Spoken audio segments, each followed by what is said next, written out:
ఎట్లా ఉంది అంటే మన ఎట్లా ఉంది నియోజకవర్గము దాదాపుగా 22 నెలలు అయితే ఉంది కాంగ్రెస్ గవర్నమెంట్ వచ్చి ఎట్లా ఉంది? మంచిగా ఉంది. మంచిగా కాంగ్రెస్ పార్టీ బాగా నడుపుతుంది. అన్ని విధాలుగా కూడా మనకి సౌకర్యం కూడా చేస్తుంది. అట్లే ప్రతి పేదవాడికి కూడా అన్ని విధాలుగా కూడా మంచిగా ఉంది. ఎమ్మెల్యే గారు ఎట్లా ఉన్నారు? ఎమ్మెల్యే గారికి నెంబర్ 1. ఏదన్నా ఉన్నా కానీ ఎమ్మటే స్పందించి ఎమ్మటే వస్తున్నారు. ఏదన్నా మన పేదవాడికి గిట్ట కష్టం వచ్చినా ఈ సమస్యలు ఏంటని చెప్పి కూడా వచ్చి వస్తూనే ఉన్నారు.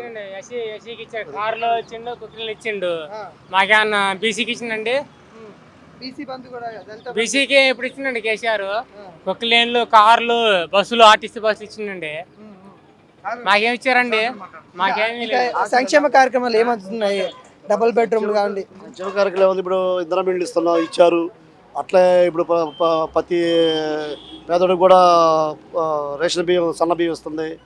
ఇట్లా ఉచిత కరెంటు పోతే మళ్ళీ మనకి ఇప్పుడు ఫ్రీ బస్సు. మన మన రైతులకి రుణమాఫీ చేశారు. 1,00,000 రూపాయల రుణమాఫీ. ఇట్లా చాలా ఇంతవరకు అయితే ఇబ్బంది ఉంది. ఇప్పుడు యూరియా అంటున్నారు. సెంట్రల్ గవర్నమెంట్ చేయాలి, అది సెంట్రల్ గవర్నమెంట్ మోడీ గారు చేయాలి. ఏం చేతిలో లేదు. స్టేట్ గవర్నమెంట్ కి సంబంధించిన వ్యవహారం కాదు ఇది. కేంద్ర ప్రభుత్వం ఉంది. యూరియా గిట్ట కావాలంటే వీళ్ళు కూడా అడుగుతున్నారు. కానీ ఈ ప్రభుత్వం మీద కొద్దిగా లేనిపోని అపోహలు రావాలని చెప్పేసి దీన్ని ఒక తీసుకొనేసి ఇట్లా పెట్టడం కోసం ప్లాన్ చేస్తున్నారు. అంతే. దానికైతే ఇదైతే లేదు. ప్రభుత్వం అయితే మంచిగా ధీటుగా ఉంది. రాబోయే కాలం కూడా మళ్ళీ 15 సంవత్సరాలు కూడా మళ్ళీ కాంగ్రెస్ ప్రభుత్వం గెలుచుకోవడానికి సిద్ధంగా ఉంది. దాంట్లో ప్రతి వాళ్ళు కూడా దానికి సాయశక్తిలో కృషి చేస్తారు. ఇదైతే పక్క. దళిత బంధుని ఇచ్చిండు, ఇంటికి ఎస్సీకే ఇచ్చిండు, మాకు బీసీకే ఓసీకే ఏమీ ఇలా సార్, ఏమీ ఇలా మాకు. రేవంత్ రెడ్డి సర్కార్లు ఏమొస్తుంది? రేవంత్ సర్కార్ ఇల్లు ఇచ్చిండు, మాకు ఇల్లు ఇచ్చిండు, సనవి ఇచ్చిండు, మాకు పింఛన్ ఇస్తున్నా.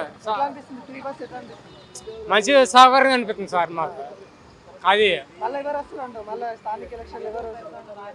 సార్ ఎలక్షన్లో మళ్ళీ మనకి చెప్పలేము సార్ మనం. అది ఇప్పుడు కేసీఆర్ వచ్చింది సార్.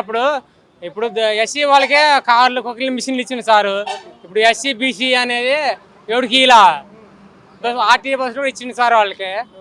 మరి పేదోడికి అప్పుడు తలా ఇంటికి లంచ్లో మొహం మీద పడి కట్టుకునేళ్ళగా అదే కదా సార్. అది కార్లు ఇయ్యలేదు.